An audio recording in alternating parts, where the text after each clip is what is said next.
আসসালামু আলাইকুম বন্ধুরা। বন্ধুরা, একজন পতিতার সাথে কি হলো এবং তার মেয়ের সাথে কি হয়েছিল, ঘটনাটি মেয়েটি নিজেই বলেছিল। মেয়েটি বলে, আমি এই সময়ের মধ্যে দুঃখ কষ্টে জর্জরিত হয়েছিলাম, আর এই মুহূর্তে জীবন আমার সাথে মশকরা শুরু করে দিয়েছিল এবং আমি অন্য একটি পর্যায়ে পৌঁছে গিয়েছিলাম। আমার সামনে মায়ের মৃতদেহ পড়েছিল এবং পাশে বসে কান্না করার মতো শুধু আমি একাই ছিলাম। মায়ের মৃত্যুর পর মহল্লার মানুষজন জানতে পারে, তবে তাদের মধ্যে কেউই আমার বাসায় এলো না। তার কারণ ছিল শুধু একটা, এবং তার সম্পর্কে সকলে জানত। তার কারণটি হলো আমার মা একজন পতিতা ছিল, আর এলাকার সকলেই জানত। তবে আল্লাহ পাক তো তার এই গুনাহ ক্ষমা করে দিত। তবে মানুষ তো বলতে পারে না, তারা তো মৃত্যুর পরেও শাস্তি দিয়ে থাকে, এবং এই কারণের জন্যই মায়ের মৃত্যুর পরেও ওনার মাইয়াতের জন্য কেউ আসলো না। আমি একা বসে কান্না করছিলাম এবং মায়ের দিকে তাকাচ্ছিলাম। আমি বুঝতে পারছিলাম না যে আমি মায়ের দাফনের কাজ সম্পূর্ণ করব কিভাবে। আমি কিভাবে মাকে কবরের কাছে নিয়ে যাব। আমার তো কোনো আত্মীয় স্বজন ছিল না এবং আমি কাউকে জানতাম না। এই সকল কিছু চিন্তা করে আমি হতাশ হয়ে গিয়েছিলাম এবং আমি বুঝতে পারছিলাম না যে কার কাছে সাহায্য প্রার্থনা করব। মা তো আমাকে বাইরের বাতাস পর্যন্ত স্পর্শ করতে দেয়নি এবং তিনি আমাকে কখনো বাসা থেকে বের হতেও দেয়নি। এরপর মা যখন মৃত্যুবরণ করল আর আমার উপর সকল ভার এসে পড়েছিল, তখন আমি কিছুই বুঝছিলাম না। এই সকল কিছু আমি এখন কি করব, তাই চিন্তা করে উঠে আসতে পারছি না। তবে আমি হিম্মত করে বাইরে আসলাম এবং প্রতিবেশীদের দরজায় ধাক্কা দিলাম এবং তাদের কাছে সাহায্য চাইলাম। তবে তারা সরাসরি না করে দেয় এবং বলে যে আমরা তোমার নাপাক বাসায় যেতে পারবো না, তাই তুমি এখান থেকে চলে যাও। এরপরে এই কাহিনীটি কি হয়েছিল সম্পূর্ণ ঘটনাটি জানতে ভিডিওটি শেষ পর্যন্ত দেখুন। বন্ধুরা, ভিডিওটি শুরু করার আগে একটু প্রার্থনা করি। হে আল্লাহ, আমাদেরকে পাপ এবং জিনা থেকে রক্ষা করুন। সকলেই কমেন্টে লিখুন আমিন। আর বন্ধুরা, আপনারা এখনো যারা ভিডিওতে লাইক করেননি, একটি লাইক করুন। আর চ্যানেলটিতে নতুন এসে থাকলে সাবস্ক্রাইব করে বেল আইকনটি ক্লিক করুন। তো চলুন ভিডিওটি শুরু করা যাক। এক এক করে আমি পুরো মহল্লার দরজায় দস্তক দিলাম, তবে কেউ আমার সাহায্য করলো না। হতাশ অবস্থায় আমার চোখের মধ্যে পানি চলে এলো এবং আমি সাহায্য চাওয়ার উদ্দেশ্যে আকাশের দিকে তাকাচ্ছিলাম আর আল্লাহর কাছ থেকে সাহায্যের আশা করতে লাগলাম। কেননা মানুষজন তো আমাকে নিষেধ করে দিয়েছিল। আমি চিন্তায় ডুবে রইলাম যে এখন আমি কি করব। এরই মধ্যে আমার মায়ের বলা একটি কথা মনে পড়ে যায়। আমি চিন্তায় পড়ে গেলাম এবং আমার মা আমাকে যা বলেছিল আমাকে তাই করতে হবে। তবে সেই কাজটি করার জন্য আমার কারো সাহায্যের দরকার ছিল এবং আমি সাহায্যের জন্য কাউকে খুঁজছিলাম। মায়ের মৃতদেহ এই মুহূর্তে বাসার মধ্যে পড়েছিল এবং আমি অলিতে গলিতে সাহায্যের জন্য ঘোরাঘুরি করছিলাম। আমি ভাবছিলাম যে সাহায্যের জন্য আমি কাকে খুঁজব, কেননা এখানে কেউই আমার সাহায্য করার মতো নেই। সকলে এখানে মৃত্যুকে ভুলে গিয়েছিল। এরই মধ্যে আমার সামনে একজন ফকিরকে দেখতে পাই। সেই ফকিরটি আমাকে সকলের বাসায় দস্তক দিতে দেখেছিল, তাই তিনি আমাকে জিজ্ঞেস করলেন, কি হয়েছে, তুমি কার কাছ থেকে সাহায্য চাচ্ছ এবং কেনই বা চাচ্ছ। আমি এই সময়ের মধ্যে দুঃখী ছিলাম। তার জিজ্ঞেস করাতে আমি তাকে সবকিছু খুলে বলে দেই। তিনিও শুনে আফসোস করতে লাগলেন। এরপরে তিনি বললেন, তুমি কিছু মনে না করলে আমি তোমার সাহায্য করতে পারি। আমি তো এটার জন্যই অপেক্ষা করছিলাম এবং এরপর আমি আমার মাকে কবরস্থানে নিয়ে যেতে সক্ষম হই। তবে এখন আমাকে কিছুক্ষণ অপেক্ষা করতে হবে, কেননা এখনো সেই সময় হয়নি যে সম্পর্কে মা বলেছিল, এবং যতক্ষণ পর্যন্ত সেই সময়টা না আসে আমি এখান থেকে নড়তেও পারবো না। অপেক্ষা করতে করতে অনেকক্ষণ হয়ে গেল। আমি একা মায়ের মৃতদেহ নিয়ে কবরস্থানের মধ্যে বসেছিলাম এবং প্রতিটি মুহূর্তে আমার ভিতরটা শুকিয়ে যাচ্ছিল। এখানে আমি অনেক ভয় পাচ্ছিলাম এবং আমি আশেপাশে তাকাচ্ছিলাম। আমি বুঝতে পারছিলাম না আমি কি করব। এক মুহূর্তের জন্য মনে হলো যে এখান থেকে চলে যাই, তবে মায়ের দিকে তাকিয়ে বোধ হলো ওনাকে এভাবে রেখে যেতে পারবো না। এরপর অপেক্ষা করতে করতে যখন 12টা বেজে গেল, তখন কবরস্থানের এক কোণা থেকে একটি আওয়াজ এলো। আমি যখন সেদিকে তাকালাম তখন কাউকে হাঁটতে দেখতে পেলাম এবং যা দেখতে পেলাম তা বলার বাইরে। আমার নাম মরিয়ম এবং আমি 21 বছর বয়সের যুবতী মেয়ে। আমি আমার মায়ের সঙ্গে একটি ছোট বাড়িতে একা থাকতাম। ছোটবেলা থেকে আমি আমার মাকে দেখে বড় হয়েছি। যে তিনি নামাজ এবং কোরআন পাক বেশি বেশি পাঠ করতেন। সবসময় তিনি মাথা ঢেকে রাখতেন এবং যখনই আজান দিত তিনি আজানের জবাব দিয়ে উঠে পড়েন এবং উজু করে নামাজ আদায় করতেন এবং নামাজের সময় ওনার চোখ দিয়ে গড় গড় করে পানি পড়ত। তিনি কান্না করতে করতে সিজদায় যেতেন এবং অনেকক্ষণ ধরে সিজদা থেকে মাথা উঠাতেন না। আমি যখন মাকে নামাজ পড়তে দেখতাম তখন ওনার কাছে গিয়ে দাঁড়াতাম এবং যেমনটি তিনি করতেন তেমনটি আমিও করে যেতাম। নামাজের নিয়ম আমি এখন পর্যন্ত জানতাম না এবং এটাও জানতাম না যে এই সময় কি পাঠ করতে হয়। তবে মা যখন নামাজ পড়তেন তখন আমার খুব ভালো লাগতো।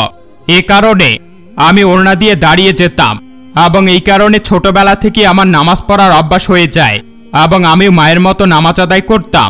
মা আমাকে মহল্লার একটি ভালো স্কুলের মধ্যে ভর্তি করিয়ে দিয়েছিলেন। তিনি নিজে আমাকে স্কুলে এগিয়ে দিতেন এবং ফেরত নিয়ে আসতেন। মহল্লার মধ্যে আমরা কারো বাড়িতে যাওয়া আসা করতাম না। আমার কোনো বান্ধবীও ছিল না। আমাদের সাথে কেউ বন্ধুত্ব করত না। যদি বন্ধুত্ব করত তাহলে তারা নিজেরাই বন্ধুত্ব ভেঙে দিত। আমি এই মুহূর্তে 5 বছরের ছিলাম। মাকে আমি যখন এই বিষয়টি বলতাম তখন তিনি আমাকে চুপ করে থাকতে বলতেন এবং তিনি বলতেন যে আমি তোমাকে সময়ের সাথে সাথে সকল কিছু বুঝিয়ে দিব। মায়ের দিকে আমি অজরের মতো চেয়ে থাকতাম। তবে একদিন মা আমাকে স্কুলে দিতে গেলে রাস্তার মধ্যে একটি ফকিরের দেখা হয় এবং সে মায়ের সামনে হাত পেতে সাহায্য চায়। মা তাকে 10 টাকার একটি নোট দেয় আর তখন মায়ের পিছন থেকে একজন মহিলা আসতে লাগলেন। সেই মহিলাটি আমার বাসার পাশেই থাকত। সেই মহিলাটি মায়ের দিকে ঘৃণার চোখে তাকিয়ে সেই ফকিরকে বললেন, বাবা এই নোটটি নিয়েন না, সে একজন পতিতা এবং তার কামাই হারাম। মা অনেক দুঃখী হয়ে গেলেন এবং চুপ করে রইলেন। ফকির ঘৃণার চোখে মাকে দেখলেন এবং সেই নোটটি ফেলে দিয়ে চলে গেলেন। মা তাদেরকে কিছু বলল না, চুপ করে রইল। আমি আমার মায়ের মুখে স্পষ্ট দুঃখ দেখতে পেলাম আর আমার মাথার মধ্যে সেই কথাটি যেন আটকে রইল। সে কথাটি হল পতিতা। মা এই দুঃখ থেকে 2-3 দিন ধরে বের হতে পারছিল না। আর তখনই আমি মাকে জিজ্ঞেস করলাম পতিতার ব্যাপারে। তখন মা বললেন, সময় আসলে আমি তোমাকে সকল কিছু বুঝিয়ে দিব। মা বললেন, তুমি এই কথা বোঝার জন্য অনেকটা ছোট। তখন আমার মাথার মধ্যে একটি কথাই ঘুরপাক খেতে লাগলো। যদি কোনো জায়গায় আমি এই শব্দটি শুনতাম তখন আমি মায়ের দিকে তাকাতাম। অনেকবার আমি মাকে জিজ্ঞেস করলাম যে আমাদের বাসায় মহল্লার মানুষজন আসে না কেন এবং তারাও তাদের বাসায় আমাদেরকে ডাকে না কেন। তখন মা দুঃখী হয়ে মুচকি হেসে বলতেন, তারা এখনো অবুঝ এবং তারা সত্য ঘটনা জানে না। তুমি এই সকল বিষয় চিন্তা করা বাদ দাও। মায়ের কারণে আমি চুপ হয়ে যেতাম। তবে যেভাবে যেভাবে আমি বড় হতে লাগলাম তারপর মানুষের কথাবার্তা আমার কানে আসতে লাগলো এবং আমি মাকে বেশি বেশি প্রশ্ন করতে লাগলাম। আমি ওনাকে জিজ্ঞেস করতে লাগলাম পতিতা কি। তবে মা প্রতিবারের মতো আমাকে চুপ করিয়ে দিত। আমি যতই বড় হতে লাগলাম মা আরো বেশি ইবাদত করতে লাগলেন এবং না জানি তিনি আল্লাহর কাছে কান্না করতে করতে কি চাইতেন। আমি শুধু চুপ করে ওনাকে দেখতাম। তবে মা আমাকে কোনো প্রশ্নের উত্তর দিতেন না। আরো একটি কথা যা আমি লক্ষ্য করেছি তা হলো আমাদের বাসার খরচপাতি চলে কিভাবে। মাও তো কোনো কাজকর্ম করেন না এবং আমার বাবাও তো ছিল না এবং আমি বাবার সম্পর্কে কিছুই জানতাম না। আমি যখন মাকে এই ব্যাপারে জিজ্ঞেস করি তখন তিনি আমাকে চুপ করিয়ে দিতেন এবং ওনার সম্পর্কে জিজ্ঞাসা করতে বারণ করে দেন। আমি তো এটাও জানতাম না যে আমার বাবা জীবিত আছেন কিনা, আর যদি জীবিত আছেন তাহলে কোথায় তিনি এবং তিনি আমাদের সঙ্গে থাকেন না কেন। মাথার মধ্যে অনেকগুলো প্রশ্ন ছিল যা ঘুরপাক খাচ্ছিল এবং সেই সকল প্রশ্নের উত্তর ছিল মায়ের কাছে। স্কুলে ভালো রেজাল্ট করার পরে কলেজে গেলাম। তখন মা আমাকে বলেন, কখনো কারো কথায় মোজো না এবং কোনো ছেলের প্রতি বিশ্বাস করো না, ছেলেগুলো বিশ্বাসযোগ্য হয় না। মা আমাকে এমনভাবে বুঝিয়েছিল যার ফলে আমি এই কথাটা মনে রেখেছিলাম যে কোনো ছেলের প্রতি দুর্বল হওয়া যাবে না। আমার কাছে বোঝার জ্ঞান তো রয়েছে, তবে আমাকে বাসায় এমনভাবে মানুষ করেছে যার ফলে আমি চালাক হতে পারিনি। তবে আমার বয়সের বাকি বাচ্চাগুলো অনেক চালাক ছিল। আমি কখনো কারো কথায় ধ্যান দেইনি এবং কারোর কথার বলার মাঝে যুক্ত হইনি। আমার কোনো বান্ধবী ছিল না। আমি একাই কলেজে পড়তাম এবং একাই বাসায় ফিরে আসতাম। এখন আমি নিজেই কলেজে যাই। তবে আমি যখন বাসায় যেতাম তখন মা আমাকে জিজ্ঞেস করত, আজকে কোনো ছেলের সাথে কথা হয়নি তো? এবার আমি অস্থির হলাম যে মা আমাকে প্রতিবারই প্রশ্ন করে কেন। এ কারণে আমি সবসময় মাকে বলি মা, তুমি আমাকে বিশ্বাস করো না? তুমি সবসময় আমাকে এই কথাগুলো বলো কেন? আমি কেনই বা ছেলেদের সাথে কথা বলবো? আমি সেখানে পড়তে যাই, ছেলেদের সাথে কথা বলতে যাই না। তখনই মায়ের চোখে পানি চলে আসতো এবং তিনি বলতেন, আমি তোমার ভালোর জন্যই বলি। যখন মেয়েরা যুবতী বয়সে থাকে তখন অনেক ভুল করে থাকে, আর তুমি তো অনেক মাসুম। এই দুনিয়া তোমার জন্য নয়। এই দুনিয়ার মধ্যে অনেক মানুষ রয়েছে যারা আমাদেরকে ধ্বংস করে চলে যায় এবং আমরা বুঝতেও পারি না। আমি সবসময় লম্বা শ্বাস নিতাম এবং মাকে বলতাম, এমন কিছুই হবে না, আমি শুধু আমার পড়ালেখায় মনোযোগ দেব। তবে কথায় আছে না, যে জিনিস থেকে আমরা দূরে যেতে চাই সেই জিনিসটি আমাদের সামনেই চলে আসে। একদিন কলেজে যাওয়ার পথে একদল ছেলে আমার পাশ দিয়ে যাচ্ছিল। তাদের দেখে শিক্ষিত মনে হচ্ছিল।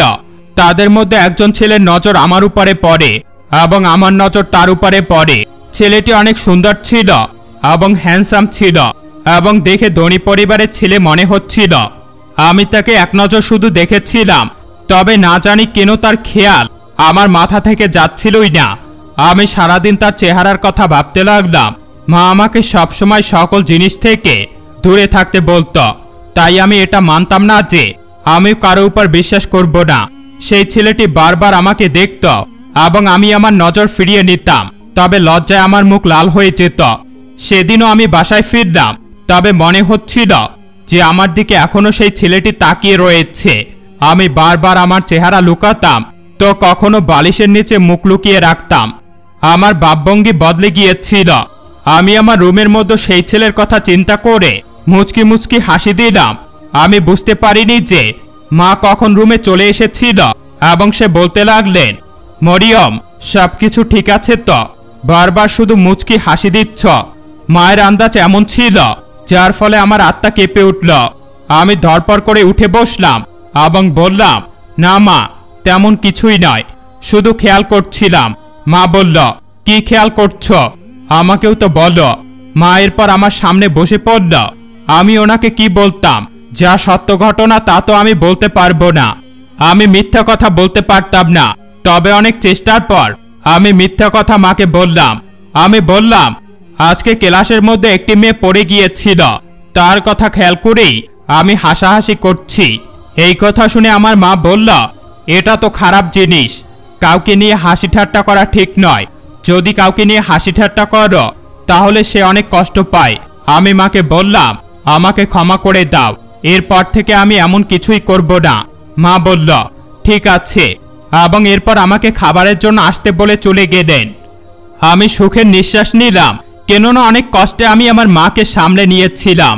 তবে সামনে যদি এমন চলতে থাকতো তাহলে আমি মাকে কিভাবে সামলাবো? কিভাবে আমি মাকে জবাব দিতাম? আমাকে কিছু না কিছু তো করতেই হতো। নিজের অনুভব করতে পারছিলাম না এবং মাকে সত্য কথা বলতে পারছিলাম না। আর এই কথাকে মাকে বললে তিনি আমার কলেজে যাওয়া বন্ধ করে দিতেন। একদিন আমি কলেজ থেকে বাসায় আসলে আমাদের প্রতিবেশী বাইরে দাঁড়িয়ে বলতে লাগলো, পতিতার মেয়ে পতিতাই হয়, যত ইচ্ছা পড়াশোনা করো, তবে সবাই পতিতার মেয়ে বলেই ডাকবে। আমি চমকে সেই মহিলার দিকে তাকালাম এবং বললাম, খালা, আপনি কেন আমাদের পিছনে পড়ে আছেন? মা আসলে আপনাকে কি বলেছেন যার ফলে বারবার আপনি আমাদের পতিতা বলেন?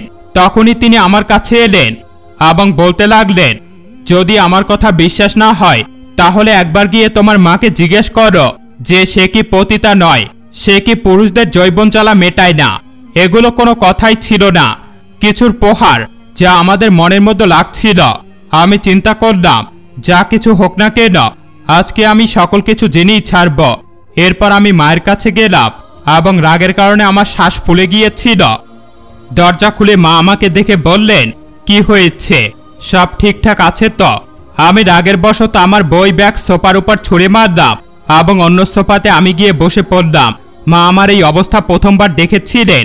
তিনি দ্রুত ভয় পেয়ে আমার কাছে এলেন এবং বললেন, আমার মা, বলো কি হয়েছে? আমি মাকে বললাম, সকলেই তোমাকে বেশ্যা বলে কেন? এবং আজকে খালাতো আমাকে আজব আজব কথা বলেছেন, তুমি নাকি পুরুষদের জৈবনজ্বালা মিটিয়ে থাকো। এবং আজকে তো তিনি আমার উপর প্রশ্ন তুলেছেন। তিনি বলেন, যদি তোমার মা এতই ভালো হয়ে থাকে তাহলে বলো তোমার বাবাকে। এখন তুমি বলো আমি কি করব? আমার বাবাকে? কোথায় আছে আমার বাবা? তিনি জীবিত আছে নাকি মৃত্যুবরণ করেছেন?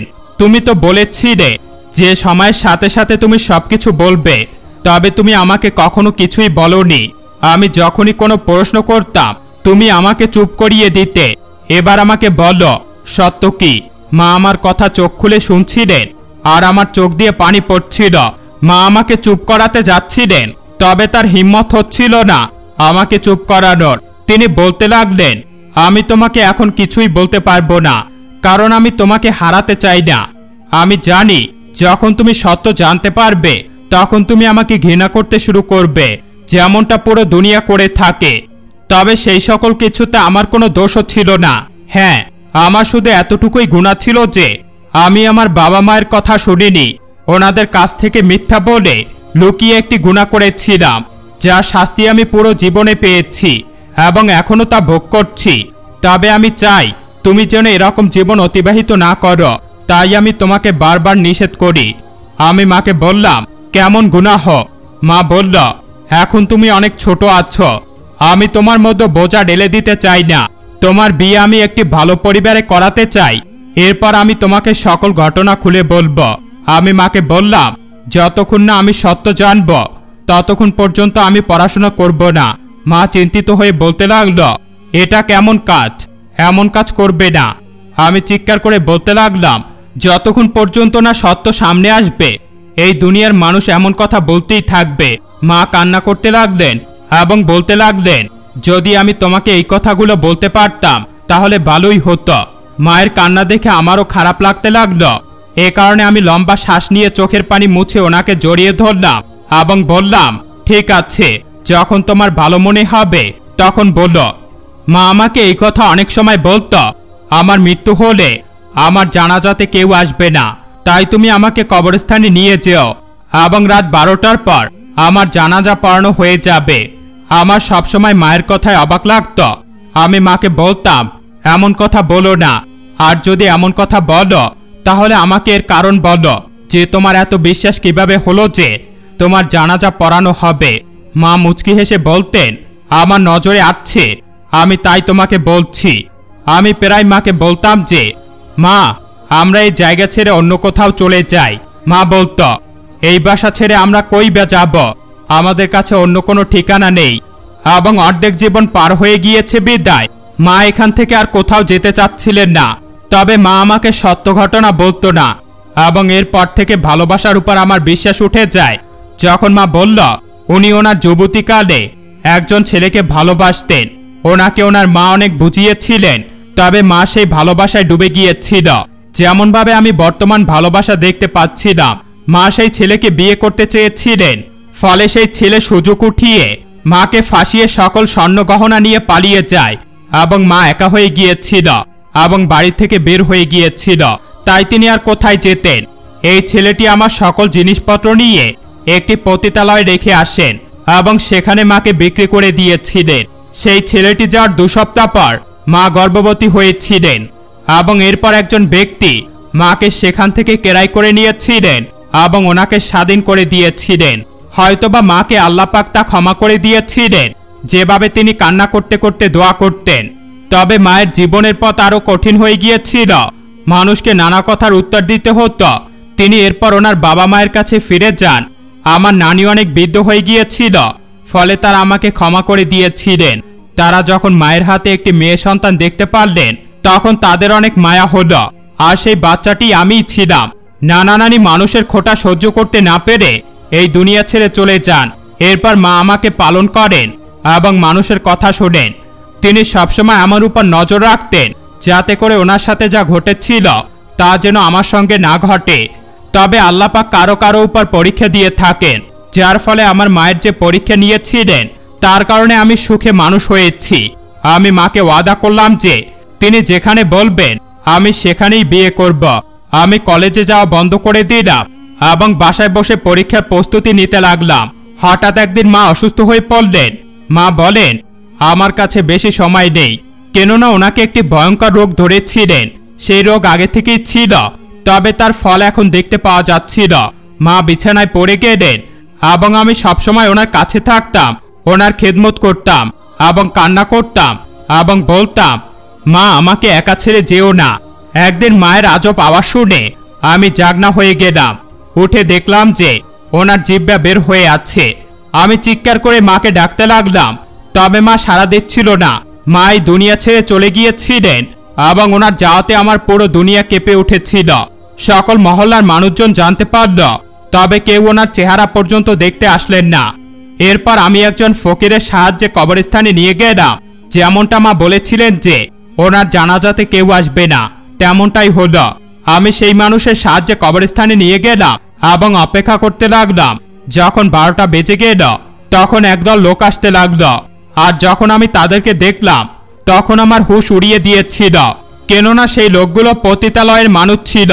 তবে তাদের মধ্যে একটি জানা পরিচিত চেহারাও ছিল। মা আমাকে একবার বাবার একটি ছবি দেখিয়েছিলেন, আর সেই ব্যক্তিটি আমার বাবা ছিল। পতিতালয়ের মানুষজন সামনে এসে মায়ের জানাজা পড়ালো। তাদের মধ্যে আমার বাবাও ছিল। তারা কিছুজন মানুষই ছিল। এরপর আমার বাবা আমার কাছে এসে আমার মাথায় হাত রাখতেই আমি ঝট করে পিছনে সরে গেলাম। বললাম, আমাকে স্পর্শ করবে না, তোমার মতো মানুষদের ঘৃণা করি আমি। তোমার কি লজ্জা হয়? তোমার তো মরে যাওয়া উচিত। এরপরে সে কান্না করতে লাগলো এবং বলতে লাগলো, আমি তোমার মায়ের সাথে যা করেছি তার শাস্তি আমি পেয়েছি। আমি দুনিয়াতেই শাস্তি ভোগ করেছি। আমাকে ক্ষমা করে দাও, আমি তোমায় ঋণী। তোমার মায়ের কাছ থেকে তো ক্ষমা চাওয়ার সুযোগ পাইনি, তবে তুমি আমাকে ক্ষমা করতে পারো। আমি আমার বাবাকে বললাম, আমি তোমাকে কখনো ক্ষমা করব না। তুমি আমার মাকে অনেক কষ্ট দিয়েছ। আমার মা তো একজন নেক মহিলা ছিল, তবে তুমি তার চরিত্রে দাগ লাগিয়ে দিয়েছ এবং আমার চরিত্রে দাগ লাগিয়েছ। যদি মা না বলতো তাহলে আমি জানতেও পারতাম না যে আমার আসল বাবা কে। তুমি এই কাজটি করেছো কেন? আমি তোমার কি ক্ষতি করেছিলাম? আমি তাকে কথা শোনালাম আর সে চুপ করে আমার কথা শুনছিল। আমি তাকে বললাম, আজকের পর থেকে আমার সামনে আসবে না, তা না হলে আমি নিজেও না জানি আমি তোমার সাথে কি করব। এই বলে আমি কবরস্থান থেকে বেরিয়ে আসলাম এবং কান্না করতে করতে আমার খারাপ অবস্থা হয়ে গিয়েছিল। আমি আমার বাসায় এসে কান্না করতে লাগলাম। মায়ের যাওয়ার পর আমি একা হয়ে গিয়েছিলাম এবং আমি জানতাম না যে এখন থেকে আমাকে নিজেই নিজের পায়ে দাঁড়াতে হবে। আর সেই দিনই সিদ্ধান্ত নেই যে আমি আর বিয়ে করব না এবং কোনো পুরুষকে বিশ্বাস করব না। এরপরে আমি আমার ভালোবাসা ভুলে গিয়ে চাকরি করতে লাগলাম, যাতে অনেক লাভ করি এবং ধীরে ধীরে আমি সম্মান ও কামাই করতে লাগলাম। আমি যে জায়গাতে চাকরি করতাম সেখানকার মানুষজন আমাকে অনেক সম্মান করত। এখন তো মহল্লার মানুষজন আমার সাথে ভালোভাবে কথা বলে। এবার তারা এটা ভাবতো না যে আমি কার মেয়ে, তারা ভাবত শুধু আমার ব্যবসা কর্ম সম্পর্কে। তো বন্ধুরা, এই ছিল আমাদের আজকের ভিডিও। ভিডিওটি ভালো লাগলে অবশ্যই একটি লাইক করে দিন এবং কমেন্ট করে বলতে পারেন। আজকে এ পর্যন্তই। ভালো থাকবেন, সুস্থ থাকবেন। আল্লাহ হাফেজ।